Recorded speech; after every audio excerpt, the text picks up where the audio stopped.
You ever hear of the thing called split mind? Split mind, in a sense, is what's happening here. Yeah, mind, in a sense, is inseparable.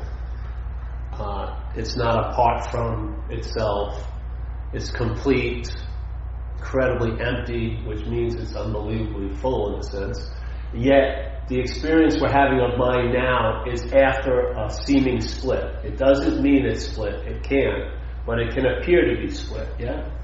And so when we're thinking about ourselves as a separate entity, we're thinking ourselves as a body, yeah? But that's after the split. The real split is the mind splitting into subject-object, yeah?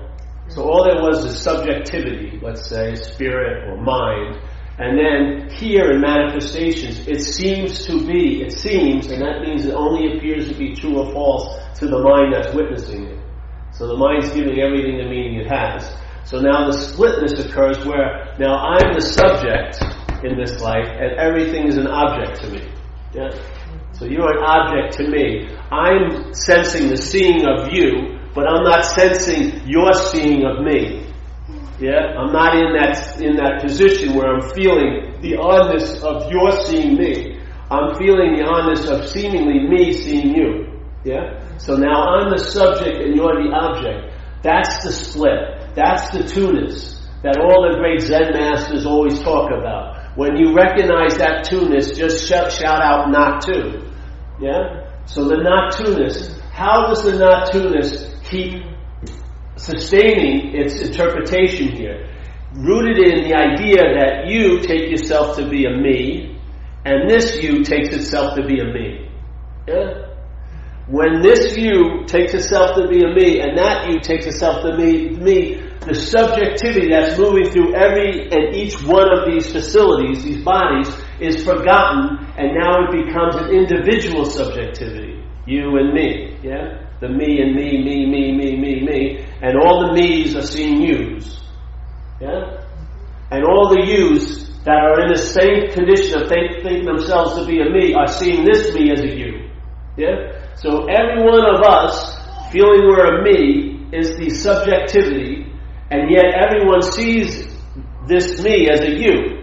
When I'm looking at Duncan, I don't hold Duncan as a me. I hold him as a you. I hold Nancy as you. Everyone I see, if there was 8,000 people here, they'd be a you. If there was 2 people here, there'd be a you. But there'd only be one me. Yeah?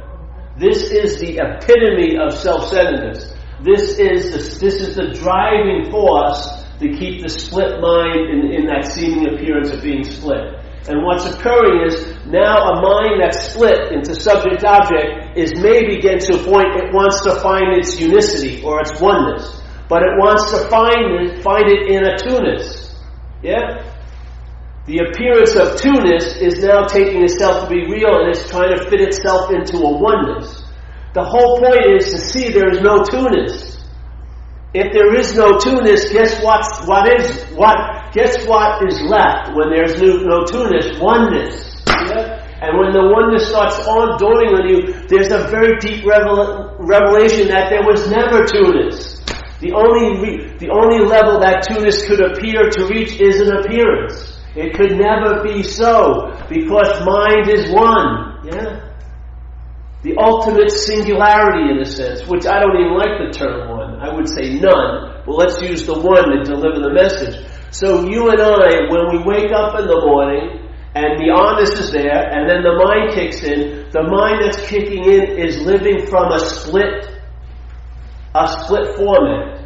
It's in subject-object, which is the epitome of two-ness, yeah? And then it expands and it sees duality all the way through here.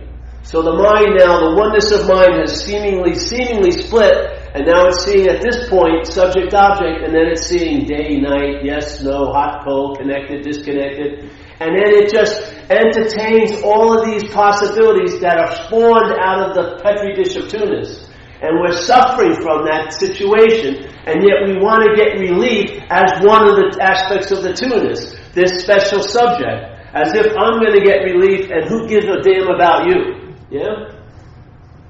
But the disease isn't in the disease is coming from the format of the two-ness and is expressing itself in two-ness. Yeah? But one of the aspects of the two-ness is not going to become free from the misfortunes of the two-ness. It's part and parcel of it. Yeah? You're going to have highs and lows. You're going to truly feel you're connected some days and disconnected other days. These impossibilities become really possible in an interpretation of two-ness, which is rooted in the subject of you and the object of everything else. That's what mind really is. The mind is not in a body. The body is in a mind. Yeah? The mind is one, but its appearance here, its format here has turned into a split mind, which is a description of oneness from a bifocal position. Yeah? From a two position. When have you ever felt good as a body for a long time? Every day, the same good. When? Or when, even when you feel like, I remember a guy was telling me he'd been depressed for 7 days, every minute of the day. I saw him at a party that night and I saw him smiling. I went up to him, I said, Tony, are you depressed now? Ha ha! He wasn't depressed every second of the day. It's a freaking story. It's a story of continuity when there is no continuity. There's up and down, high and low, yes and no, connected, disconnected, yes, close to the truth, far from the truth, all revolving and getting its emphasis and oomph from the identification as a self. That's why if you question, if you're not that, you won't be defined by this and that. Yeah? If you're not the special that of this and that, you won't be defined by this and that. You'll be defined by that which is, or the I am that I am. Yeah? Not the I am that I am, or I may not be. Not the I am that I can be close, I can be far. Not the I am that is based on conditions and circumstances. No. The I am that I am. Yeah.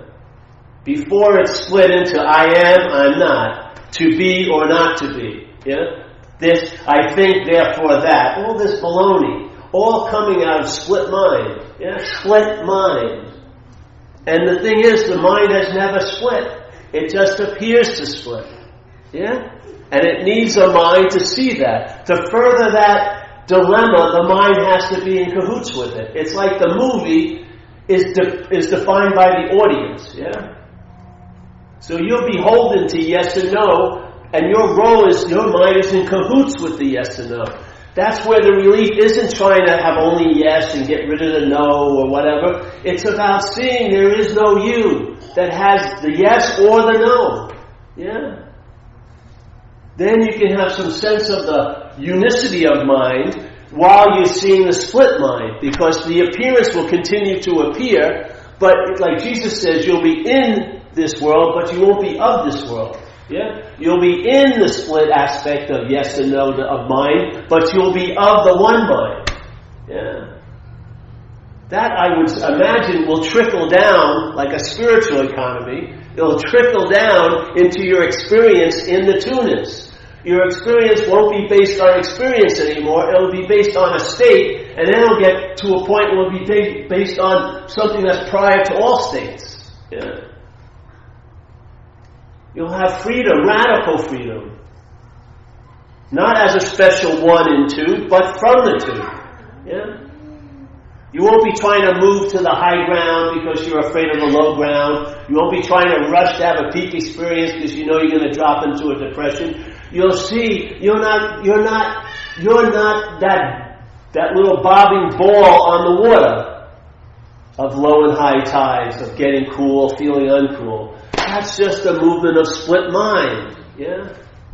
If it goes this way, it must go that way. There's no escaping it. Yeah? It's like a slinky. The slinky moves, and then the tail of the slinky moves, and then the tail's now the head, and now the tail moves, and then the head. So it's like, you can't split, no matter how many times you cut a coin, it's still going to be two-sided. Yeah? Split mind.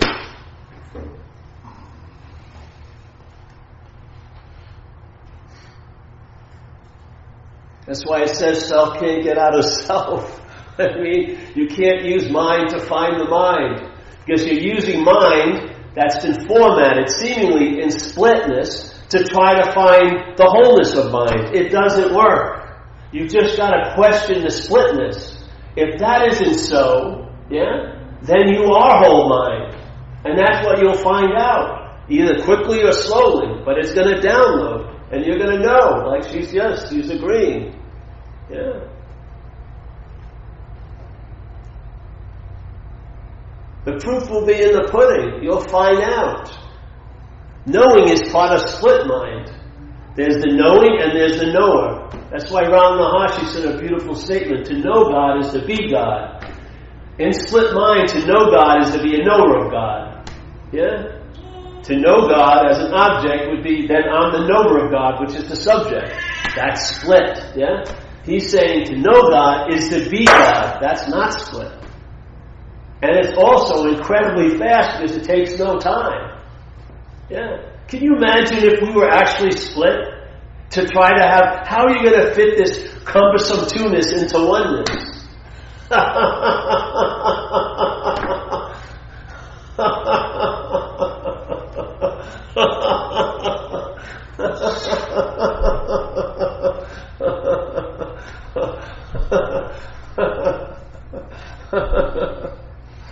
think in recovery says, take the good of me and the bad of me. Take both splits. Yeah? Because I'm neither. Hopefully I'll be placed in a position of neutrality, which I'm neither that nor this. Yeah? I'm neither the junkie nor am I the recovered saintly junkie. I'm not the junkie nor am I this. That's the freedom from both. I don't want to be freedom from recovery and be bonded to an idea of being a saint. I want to be free from both. That's the singularity. Yeah? Of course, in duality, some seems to be more preferences than others. Of course, you'd rather move this way and that way. But it's almost inherently built into the system. If you move this way, you're going to end up that way too. It's going to go both ways, yeah? To be free from both is the freedom. Yeah? What would happen if you never took a position? Would you ever fall from it? No. There'd be nowhere to fall from. Yeah? If you think you're a good person, you'll defend that goodness and make secrets about when you thought you were bad and try to save your face instead of your ass. If you think you're a bad person, you won't take any of the evidence of life telling you that you're fine, that you're worthy, that you're okay, because you'll be determined that you're a bad person. Yes? Mind will be reigning over all the possibilities. Yeah? When you're having a good day, the day will last maybe for 10 minutes before you start thinking, when are they going to find out I'm a fraud? And if you're having a bad day, you'll probably say it's going to last forever. You want to live under that bias? In split mind, there is no neutrality. In mind, that's all there is neutrality. Yeah. It's not determined by this or that. Yet this or that can appear in it, but it is not determined by this and that. That's the freedom from this and that. Yeah. Now you have that, let's say you have that nobility or a drive to sort of want to seek that freedom, but then again you may be seeking that freedom in a formatted mental way that's going to defeat that purpose. You're going to try to become free as a self instead of being free from the self. Yeah? I've seen it. I've seen it in my own life. I've seen it in a lot of people. That noble aspiration gets commandeered by the selfing, and now it's turned into a quote-unquote noble path that all you do is get the uniforms for.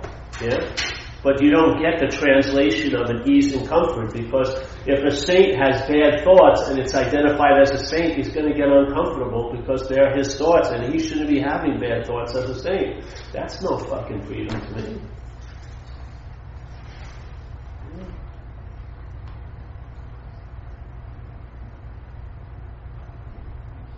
So this experience, in a sense, or this point of view of being a self, is not prior to the split mind. It's an effect or a manifestation of the split mind. The split mind's first manifestation in this experience is subject-object, and then it just riffs on that. Yeah? We're taking ourselves, in this splitness, we're taking ourselves to be a singularity, a false singularity. Like I'm an unusual, unique, different body that I'm seeing a certain way. But seeing is prior to all my interpretation of how I'm seeing. The seeing is what's going on, and the same energy or consciousness that's seeing out of you is seeing out of this. There is only one subject here in this place. Yeah?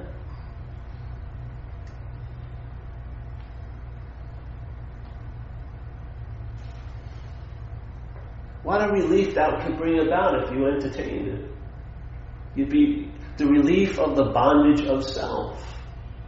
Be it a good self or a bad self. There's a part in recovery where they talk about the person will be kind and virtuous, but isn't that self-centeredness too? Exactly.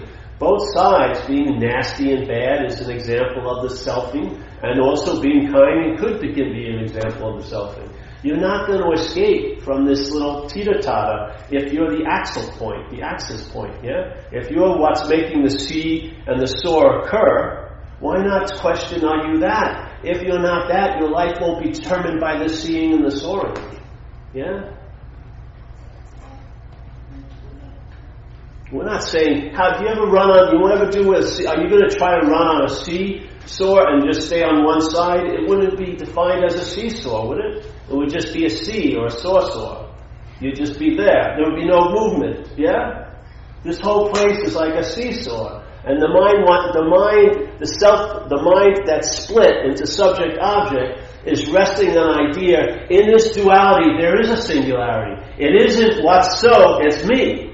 I'm the singularity in all this duality. That's why it's so confusing. I'm a continuum, I'm stable, then why is my day so unstable?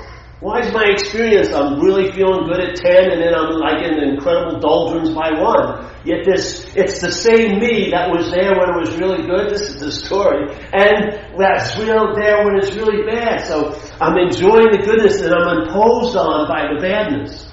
But this is a false freaking idea. There is no physical singularity. Yeah? You are not a long-lasting, independent, separate entity. If you see that, then all of this life that's happening in this dualistic manner, you would see that it's just happening, not to you as the singularity. Yeah? Because from the singularity point of view, the mental singularity, this place looks like it's happening to us, doesn't it? And then we want all the good to keep happening, but it seems to be a mixture. It's good and quote bad. Yeah? You finally get relaxed and now you're 70 years old and your body's hurting all day, or you got arthritis and Jesus, I could have really enjoyed this mental state in a 20-year-old body, but now I'm having it when I'm 78. You know what I mean? I wish I would have had this when I was 30. This is what happens here. Yeah? With this false singularity. I want to have all this good and I don't want any of the bad. No. It's like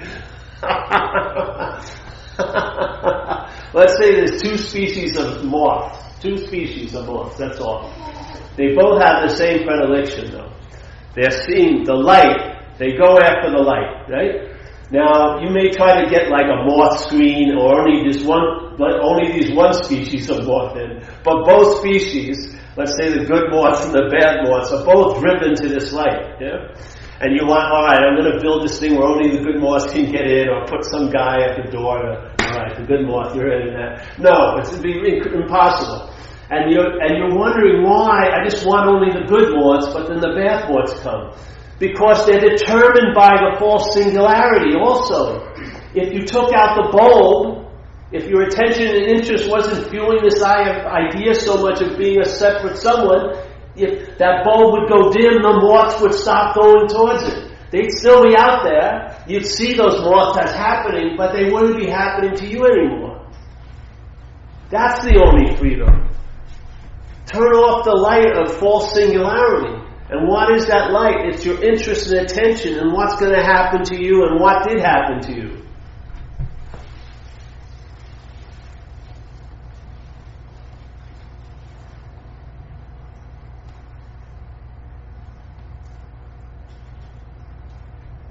I don't know, if you're in recovery, you have all the information you freaking need. of what's going to happen on life run on self-will. It's not going to change. Yeah? When it was really good when you're out there, how long did it last in your head? How much could you enjoy how it was good? You'd be worried that it was going to be bad the next day. There was no way you can enjoy it. And then the bad seemed to be more predominant. It's not going to change. Yeah? Because the emphasis on those two cards are given the emphasis by the singularity of you as being the ace in the deck. You're actually the freaking joker. Yeah?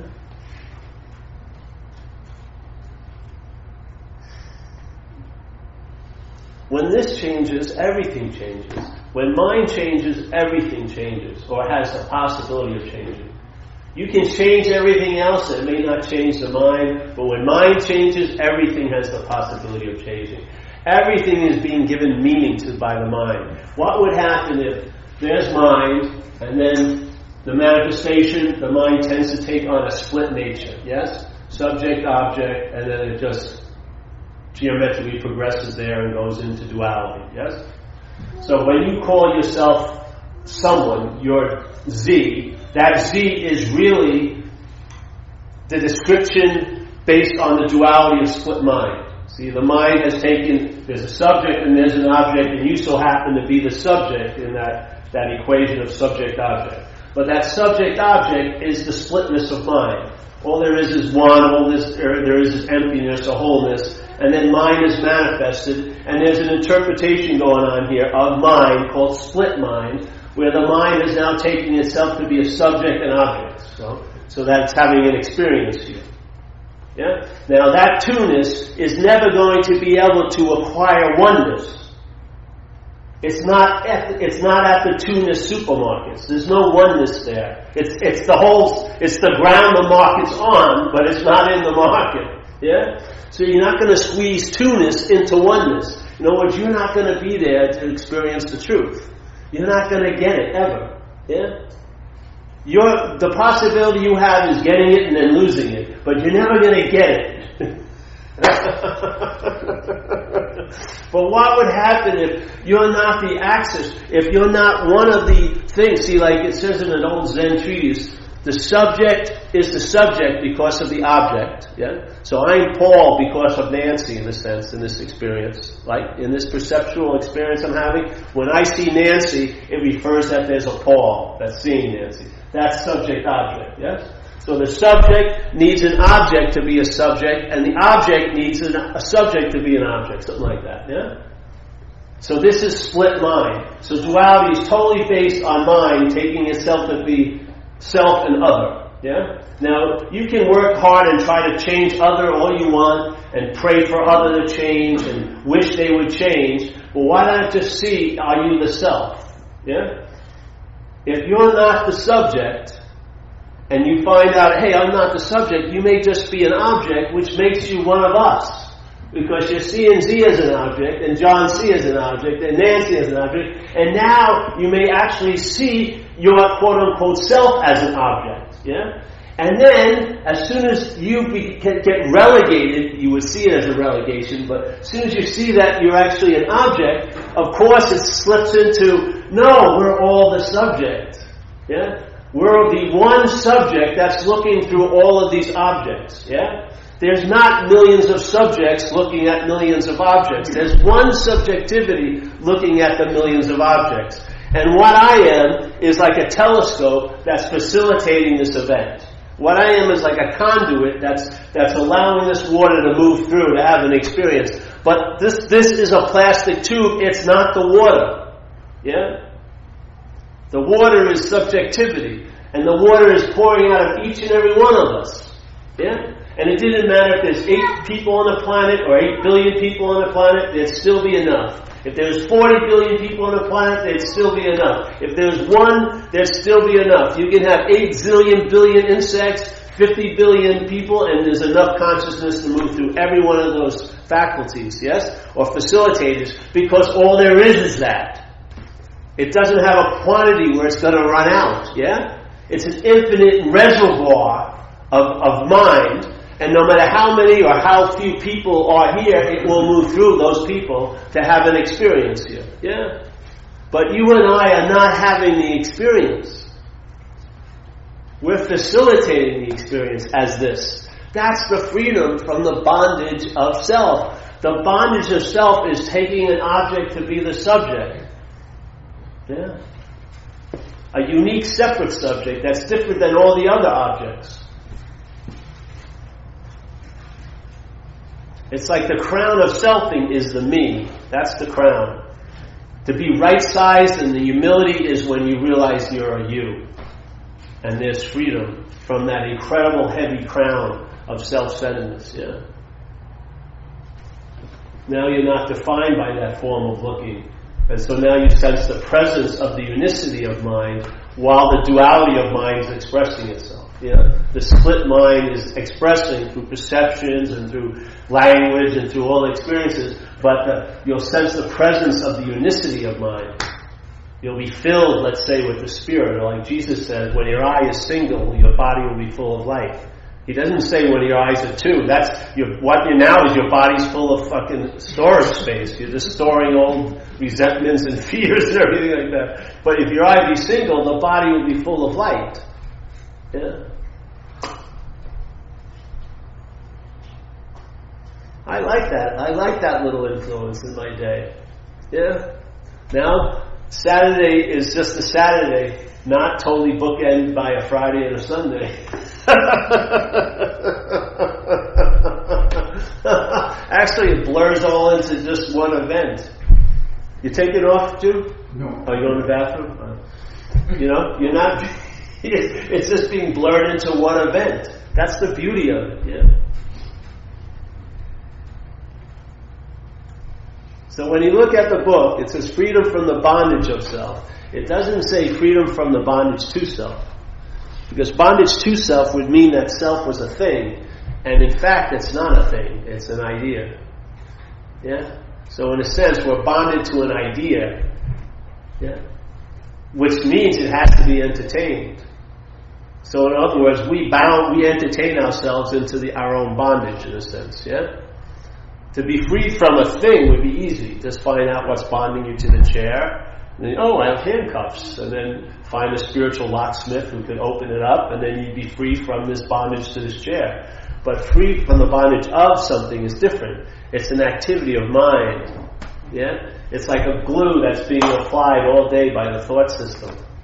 Yeah? All day you're getting glued to this idea. The unicity of mind is being glued to this idea of being a separate, long-lasting, independent second entity. Yeah? And then all the thoughts and all the language is about, and the way we perceive is there to support that idea. Yeah? All the while, there's always freedom available because the glue has to be constantly applied because it can never really adhere. If you look at it close enough, you'll see there's no bond. And then once you see there's no bond at that moment, you may see that there's never been a bond and that there'll never be a bond. No matter how much the mind lives as if it's so, it ain't so. Don't wait to try to convince what can't be convinced into the oneness. Just leave it in the two-ness. Yeah? And recognize you've never been a participant in that. You've never been totally engaged in it. Yeah? Your freedom is already inherently in place. That's what's so beautiful. Right where you believe the bondage is happening, the freedom to it is there at all times, with no requirement necessary. You've been given the spiritual subpoena. Let the mind go there. They'll entertain it. And after a while, when you start seeing the bonding starting to appear, realize that you're not that which can be bonded. And therefore, you're not that which can be unbonded. You're freed from both. You're freed from the need to be liberated. You're freed from it all. Yeah.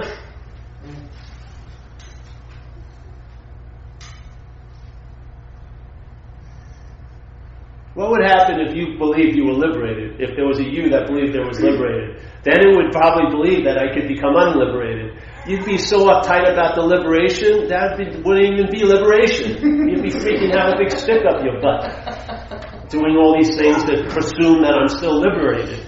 Instead of realizing it has nothing to do with you. It's just an incredible possibility that's latently, obviously there at all times that we're not taking advantage of because we're looking at it from a bifocal manner. We can't see it.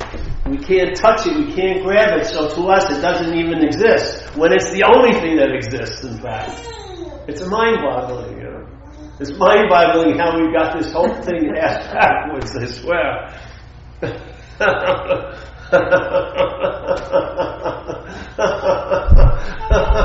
That thing you're taking yourself to be is never going to be convinced it's there. You'll only be convinced it's there to plan how it's going to get out of there, or how it's going to lose it, or how it's going to screw it up somehow. That's the only way. You know? It's just like humility. You never know you're in humility. It's just an expression until one, hey, you're pretty humble. Then the mind, oh yeah, buddy. Wants to posture and take a position, and now you're humble. And you're bonded to humility now.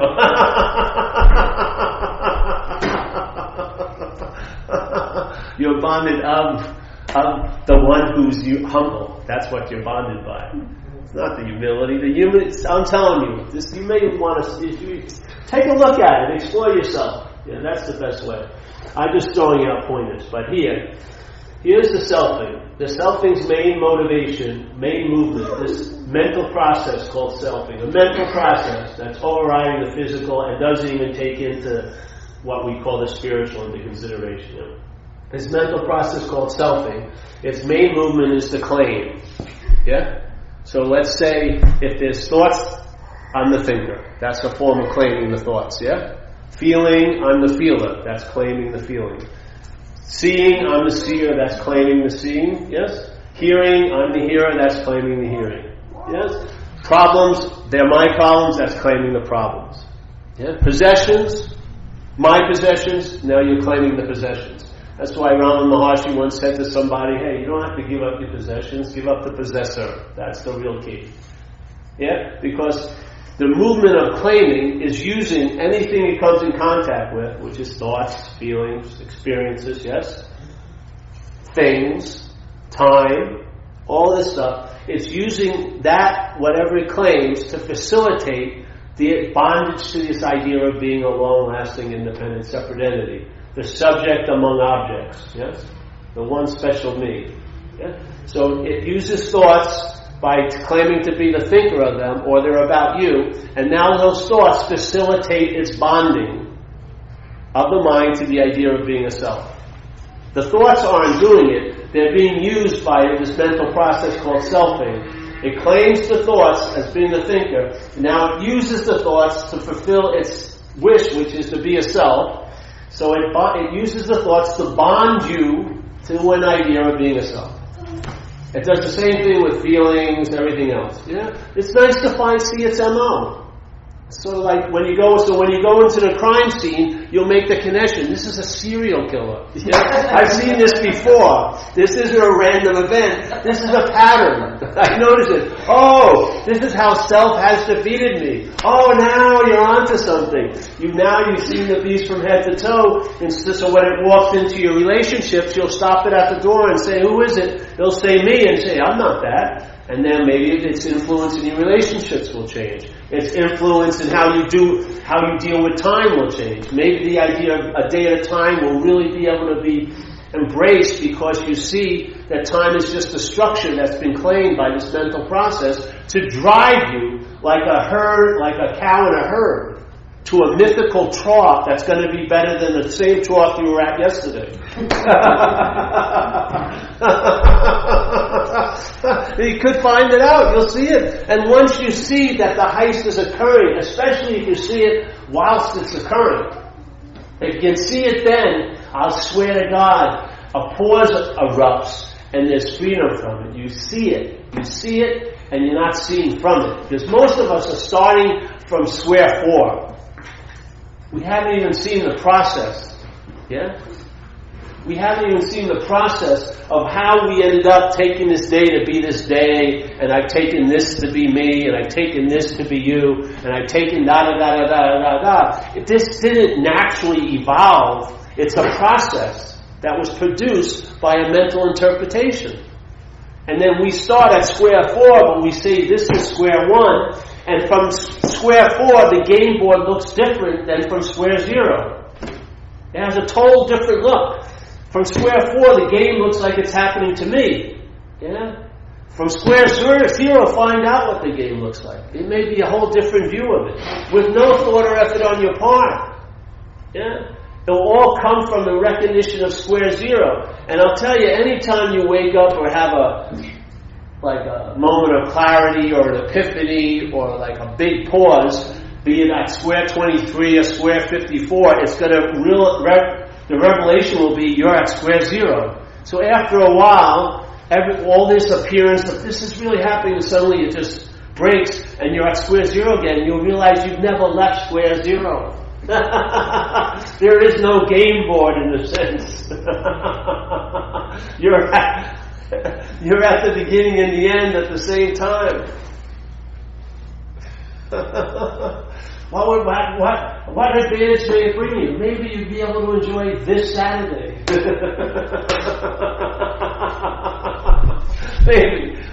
Maybe instead of going to 90 meetings in 90 days, maybe you'll be able to entertain this one that you're at.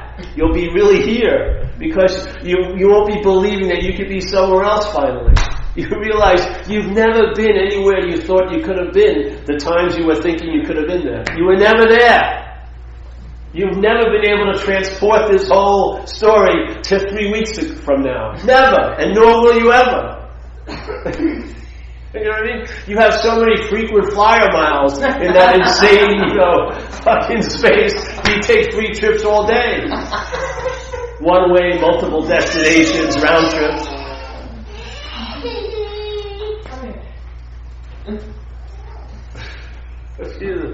Oh, I logged 800,000 miles. Where did you go? Nowhere. I thought I was in Hawaii, but I was in Hoboken. I'm never at the same place I'm thinking about when I'm thinking about it. Oh, yeah. Wouldn't you see that as a giant heist of your interest and attention? You so freaking think this is your life, then why would you put up with your life being stolen all freaking day? Lock, stock, and barrel, basically. Yeah? If you're so determined or so into this is your life, then see the heist that's occurring all freaking day. You find maybe you're interested in something and you can't even attend to it because your mind's rushing you somewhere in some future appointment that's not even there. Just write it in a notebook. And then you'll look up at it, then you go. Why do you have to think about, I got this appointment? All right, you got the appointment. Write it down. Put it on a calendar. Why do you revisit it 80 freaking times? Because there's no power over it, yeah? All based not on that event, on the Petri dish that event is a manifestation of. The Petri dish of identification as a self is producing all the calamities and all the other bullshit we're trying to hack through every day. Like a jungle that keeps growing every freaking day because it's not spawned by the germ or the seed of this day. It's spawned by past imaginary fields of future and past. It grows over every day, over the day.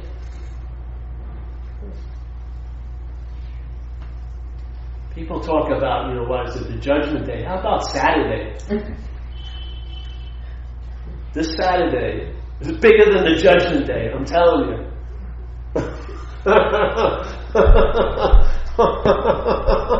I mean, ding. I'm going to use this day to think about another day. All right. Want to do that? Yeah, I think I'm going to go home, turn down the shades. I'll have to watch some TV and stuff like that first. But I'm going to use this day to think totally all day about another day. Let me see if I can conjure that day up, After about 18 hours, fucking... I've succeeded and made this day hell. When this day had no intention of being hell, we gave it all the meaning it had. Yeah. Freedom from the bondage of self. Check it out. Find out what self actually is, which isn't. It isn't a thing. It's an activity. And if it's an activity, I guess it could be halted. Will you halt it? No, there isn't a you to halt it. By entertaining that there isn't a you to halt it, that sort of produces the halting of it.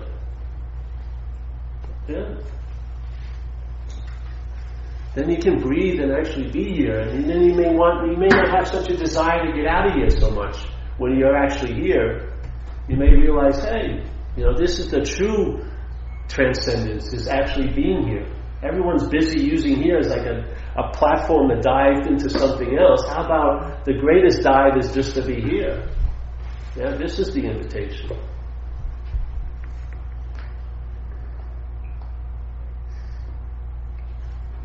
I'll tell you, if my mind hadn't shifted, I would have totally flipped out by now. I'm telling you, because I couldn't win out here. I didn't really like when I got the goods of this world, I couldn't enjoy them, because my mind would go off and I don't deserve it or get paranoid. And therefore, and I also didn't like not having the goods with the huge desire to have them. But when I had them, it didn't translate into an easy. So I was going to lose both ways. Yeah? So it made sense a lot to get loaded, quite a lot. Because fuck it, why not? You know what I mean? You can't get into this place. I can't seem to get out of this place. I might as well just get loaded while I'm in this place and act like I'm out of this place. Yeah? Then this thing, you would think that it would be like a very a rocket into the fourth dimension, but it's more like a divine essence spill, like an oil spill. It just sort of spreads out. It's like a real sense of wellness on a lot of different levels. You would never have been able to coin it, what it actually is like. But the only way you can find out is you find out, yeah? And it's not anything that I thought it was going to be. It's not like purifying myself to such a point that my mind had been focused on one thing for 15 hours and then it would just explode into the interstellar consciousness. It didn't work out that way for me. It's about, reading a Yankee blog, about how the Yankees are doing. New York Yankees, it has a total different take than I thought it was going to have. You know what I mean? I feel like I was freed from all that shit. And that's the real freedom. I thought that shit was going to take me somewhere. I needed to be freed from that drive. That was the vehicle looked like the papal, the Pope's vehicle, but it was Satan's vehicle. I thought I was going to the Vatican. I was going to, whatever, you know what I mean? You had the whole idea, this is very noble. Millions have walked this path, but where did they get?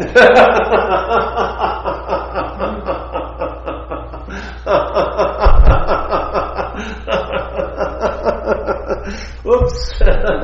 I once did a cartoon I was going to send to a magazine. It was a truck, a flatbed with the wood things, and you could see in, and there was like 30 cows in there. Yeah, and then the sign on the truck was meat packing plant. So they're all going to get killed. And then there was one cow like this. And I said the awakened one.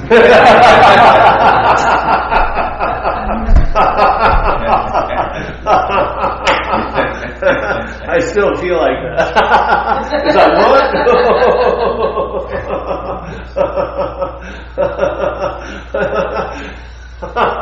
Maybe the truck we're on says, going to heaven. Enlightenment, awakening, and they're going to.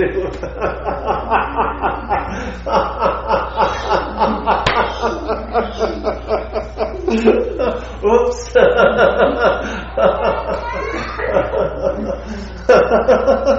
It may be different than we think.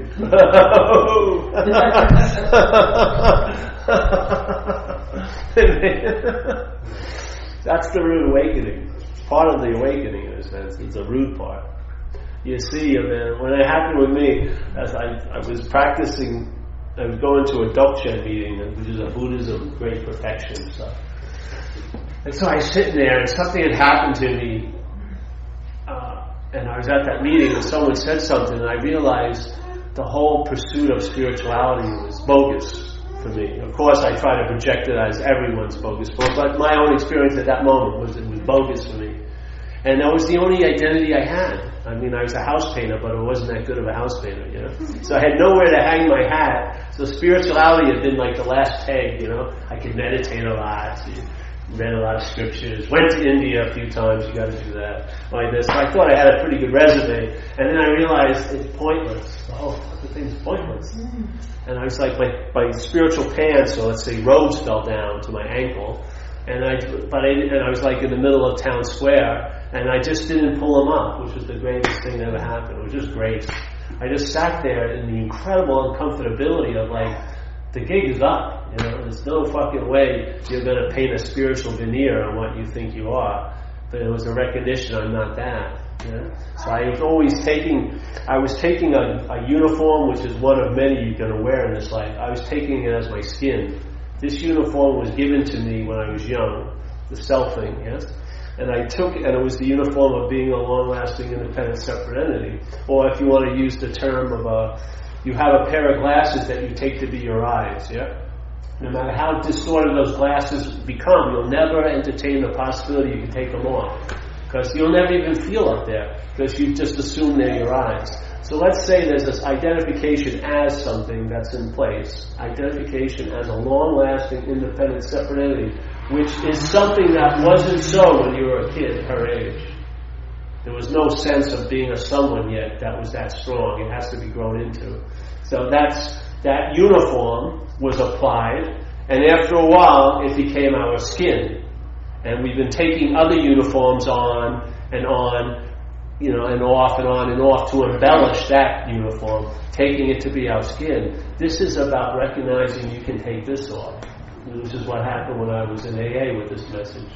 When I saw that self was a foreign installment, or was a parasitical movement, the mind that hadn't been able to go to this possibility went right to it, which is I can be free from it. Not try to be free as it, or rationally, or therapize it, or try to convince it to go along with my plan. No, I can be radically free from self. And I've been entertaining that for 15, 17 years now, whatever. And it's the proof has been in the pudding.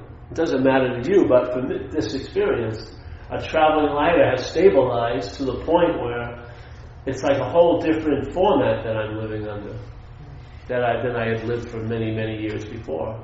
And that answer became the last answer, like an unspoken yes that keeps reverberating, and I don't see it ending anytime soon, because it initiates the entertaining, initiates the message initiates the entertaining, and it's this incredible symbiotic event. Yeah? So, now, I don't have much investment if you can get into it or not, but I definitely have an investment that you can hear about it, for sure. I think everyone has that right to hear about it. And any system that will close itself off to outside information is going to be a dead system sooner or later. You've got to open up to the possibility that more will be revealed. Yeah. And for me, this isn't a path to illumination, but it'll illuminate whatever path you're on. So if you're on the path of AA, or that's where you have to be because of the disease of alcoholism, this will illuminate that way of life. Yeah? It'll bring more light into it, because you'll be the one that's bringing light into it. Yeah? If you're in Buddhism or something else, it'll illuminate that path. But it's not a path to illumination. You can't take this as a path, because it's nothing. It's you, the one that's going to be on the path or off the path. Yeah? So this is just an illuminating quality or a factor that brings your own light into the equation of your experience here, and that may be what's been missing, you know. You may have been trying to find some artificial light to bring in, which is always going to be determined on circumstances and situations, yeah. But if you are the inherent light, yeah, and you don't get swayed by what the mind is going to interpret of you being far from it or close to it, or always telling you, just like the same voice that used to talk to you when you were getting loaded, telling you this is a great idea to do this shot, it's the same voice that's talking to you now. Yeah? It's not to be relied on. When you get cleaned up, it's not to be relied on. When you're loaded, it's not to be relied on. Yeah?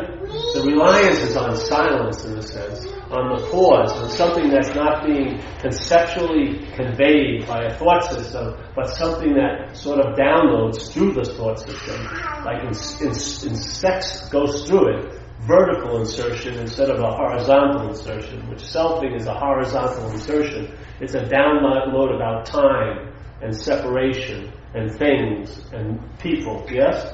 This is a vertical insertion of information that is not self-centered.